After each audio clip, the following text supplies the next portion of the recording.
चलिए कल्पना करते हैं, मान लीजिए साल 2026 है और एक बेहद महत्वाकांक्षी मेगा प्रोजेक्ट के लिए भारी इन्वेस्टमेंट की जा रही है। मकसद है दुनिया के सबसे महान अजूबे ग्रेट पिरामिड को आज की आधुनिक तकनीक के साथ फिर से बनाना। इंसानों ने चांद पर कदम रख लिया है, समंदर के नीचे सुरंगें बना ली हैं, लेकिन आज के इस एक्सप्लेनर में हम डिकोड करेंगे कि अगर ये 4,500 साल पुराना ढांचा आज फिर से खड़ा करना पड़े तो इसका असली खर्च और इंजीनियरिंग का खौफनाक सपना कैसा होगा। तो चलिए इसमें गहराई से उतरते हैं। मशहूर आर्कियोलॉजिस्ट जाही हवास ने एक बार कहा था कि मिस्र ने पिरामिड्स को नहीं बनाया, बल्कि पिरामिड्स ने मिस्र को बनाया है। प्राचीन काल में इसे बनाने के पीछे एक धार्मिक मकसद था, फेरोज के लिए एक अमर मकबरा तैयार करना। लेकिन हमारा आज का लक्ष्य पूरी तरह से अलग है। हमें सिर्फ इस 147 मीटर ऊंचे चमत्कार को एक विशुद्ध इंजीनियरिंग और फाइनेंशियल नजरिए से एनालाइज करना है। सबसे पहले इस स्ट्रक्चर के विशाल आकार पर जरा गौर करना जरूरी है। हम एक ऐसे पहाड़ की बात कर रहे हैं जिसका कुल वजन करीब 60 लाख टन है। 12 एकड़ के इस फैलाव में लगभग 23 लाख पत्थर के ब्लॉक्स लगे हुए हैं। सच कहें तो ये कोई आम कंस्ट्रक्शन नहीं है। ये एक ऐसा प्रोजेक्ट है जो असंभव की हदों को छूता है। एक प्रोजेक्ट मैनेजर की तरह हमारे पास भी एक ब्लूप्रिंट होना चाहिए। तो इस पूरे कंस्ट्रक्शन को क्रोनोलॉजिकल ऑर्डर में कुछ इस तरह ट्रैक किया जाएगा। पहला, द मॉडर्न पिरामिड चैलेंज। दूसरा, लैंड एंड सॉलिड फाउंडेशंस। तीसरा, कटिंग द मैसिव स्टोन्स। चौथा, द ग्रेट ट्रांसपोर्ट ऑपरेशन। पांचवा, क्रेन्स, लेबर एंड असेंबली। और अंत में द फाइनल $1 बिलियन बिल। तो शुरुआत करते हैं हमारी पहली चुनौती से, द मॉडर्न पिरामिड चैलेंज। 45,000 साल पुराने अजूबे को फिर से बनाना। अब आते हैं दूसरे पड़ाव पर, land and solid foundations. 60 lakh tonne वजन को जमीन पर टिकाना। हवा में महल बनाने से पहले मजबूत जमीन चाहिए होती है, और एक कमजोर फाउंडेशन कंस्ट्रक्शन का सबसे बड़ा खतरा होता है। प्राचीन इंजीनियर्स ने बेंट पिरामिड के दौरान ये बात बड़ी मुश्किल से सीखी थी। बुर्ज खलीफा और पिरामिड की तुलना इस चुनौती को बड़ी शानदार तरह से दर्शाती है। दुनिया की सबसे ऊंची इमारत बुर्ज खलीफा के फाउंडेशन का वजन सिर्फ 5 लाख टन है, यानी ये पिरामिड के वजन का सिर्फ 8% है। पिरामिड के लिए 60 लाख टन का सपोर्ट चाहिए। इसीलिए 1 मिलीमीटर की सटीक लेजर लेवलिंग बिल्कुल क्रिटिकल है, क्योंकि जमीन पर 1 मिलीमीटर का फर्क भी 147 मीटर की ऊंचाई पर एक बहुत बड़ा झुकाव पैदा कर सकता है। पहले फेज के बिल पर नजर डालें तो 13 एकड़ जमीन, लीगल परमिट्स, सिस्मिक स्कैन्स और सबसे जरूरी एक 4 मीटर मोटी रीइंफोर्स्ड कंक्रीट मैट, जिसमें 5 लाख टन कंक्रीट लगेगा। इन सब का टोटल बैठता है $550 मिलियन। और ध्यान रहे, इसमें पूरे 3 साल का वक्त लगेगा, और अभी तक पिरामिड का एक भी पत्थर नहीं रखा गया है। तीसरा phase, cutting the massive stones, the 63 year problem.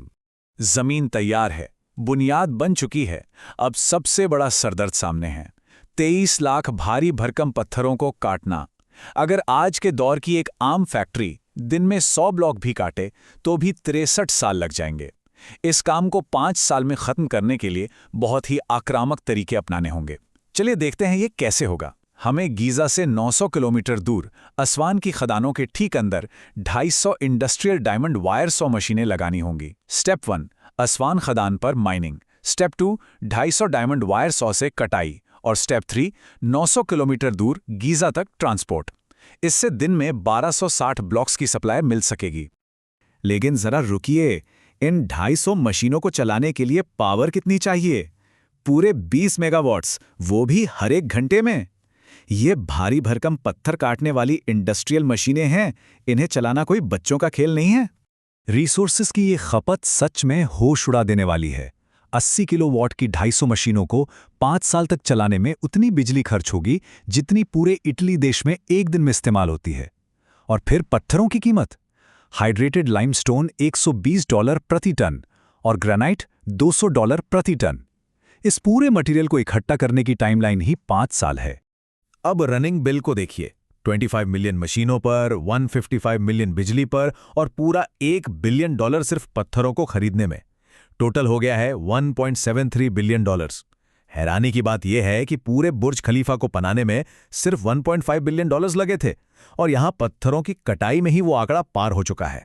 Number 4, the great transport operation, पहाड़ खिसकाने जैसी चुनौती। पत्थर कट चुके हैं, लेकिन अब एक लॉजिस्टिक दुष्स्वप्न सामने है। 60 लाख टन पत्थरों को 900 किलोमीटर का सफर तय करवाना है। इसके लिए इंसानी इतिहास का सबसे बड़ा ट्रांसपोर्ट ऑपरेशन चलाना होगा। 2400 हैवी ड्यूटी ट्रकों की जरूरत होगी। हर दिन साइट पर 132 डिलीवरी चाहिए, जिसका मतलब है कि हर वक्त 500 ट्रक सड़कों पर ही दौड़ते रहेंगे। इस 24/7 चलने वाले काफिले का बेसलाइन ट्रांसपोर्ट खर्च $200 मिलियन होगा। Number 5, cranes, labour and assembly, सबसे खतरनाक चरण।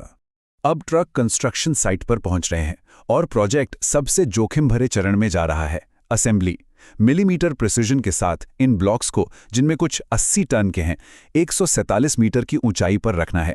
अब क्रेन्स के बारे में एक बात वाकई बहुत दिलचस्प है। फिजिक्स के नियमों के अनुसार क्रेन का बाजू जितना बड़ा होगा, उसकी वजन उठाने की क्षमता उतनी ही कम हो जाएगी। इसलिए कोई एक क्रेन बहुत दूर से 80 टन का वजन नहीं उठा सकती। इसके लिए क्रोल के 10,000 जैसी सबसे ऊंची और मैसिव टावर क्रेन्स का एक पूरा नेटवर्क चाहिए होगा, जिन्हें पिरामिड की ऊंचाई बढ़ने के साथ साथ लगातार खोलकर ऊपर शिफ्ट करना पड़ेगा। इन स्पेशलाइज्ड क्रेन्स के नेटवर्क और उनके रखरखाव का खर्च लगभग $300 मिलियन होगा, और जिन 3000 वर्कर्स की जरूरत होगी, उनकी सैलरी, सेफ्टी इंश्योरेंस और 5 साल के खाने पीने का खर्च मिलाकर $400 मिलियन बैठेगा। तो इस चौथे फेज का टोटल बिल $700 मिलियन हो जाता है। Number 6, the final $1 billion bill, the finishing touch. 8 साल की कड़ी मेहनत के बाद पिरामिड खड़ा है, लेकिन काम अभी खत्म नहीं हुआ है। उबड़-खाबड़ ढांचे को 4500 साल पुराना मूल रूप देना बाकी है। इसके लिए 1,15,000 सफ़ेद टूरा लाइमस्टोन ब्लॉक्स चाहिए, ताकि सतह बिल्कुल स्मूथ हो जाए। $250 मिलियन की लागत से ये वही पत्थर लगेगा जिसकी वजह से पिरामिड रेगिस्तान में सफ़ेद रोशनी की तरह मीलों दूर से चमकता था। तो सबसे अहम बात यह है कि जब इन सारे खर्चों को जोड़ा जाता है, तो हमारा ग्रैंड टोटल सामने आता है $2.95 बिलियन। ब्रेकडाउन में साफ साफ देखा जा सकता है कि इस मेगा प्रोजेक्ट का एक डॉलर कहाँ गया। Foundation phase, transport phase, electricity, labour और असेंबली, और अंत में मटेरियल और वो चमकदार केसिंग। लेकिन याद रहे, $2.95 बिलियन का ये आंकड़ा बहुत ही कंजर्वेटिव है, क्योंकि यहां दिख रहे हिडन कॉस्ट्स अभी जोड़े ही नहीं गए हैं। हजारों ट्रकों के लिए हाईवे और रोड टैक्स, 20 मेगावाट बिजली पैदा करने के लिए एक अलग पावर प्लांट बनाने का खर्च, अचानक लगने वाली इलेक्ट्रिसिटी ड्यूटी और लंबे समय तक इतने विशाल स्ट्रक्चर का मेंटेनेंस, अगर इन्हें जोड़ लिया जाए तो ये बिल आसमान छू जाएगा।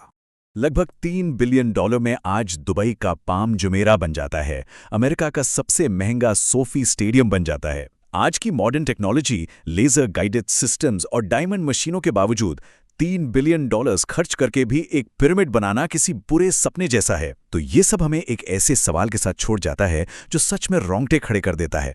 बिना इन आधुनिक मशीनों के 450 साल पहले के उन प्राचीन इंजीनियर्स ने इस लॉजिक को मात देने वाले चमत्कार को आखिर मुमकिन कैसे किया था? ये एक ऐसा रहस्य है जो हमेशा सोचने पर मजबूर करता रहेगा।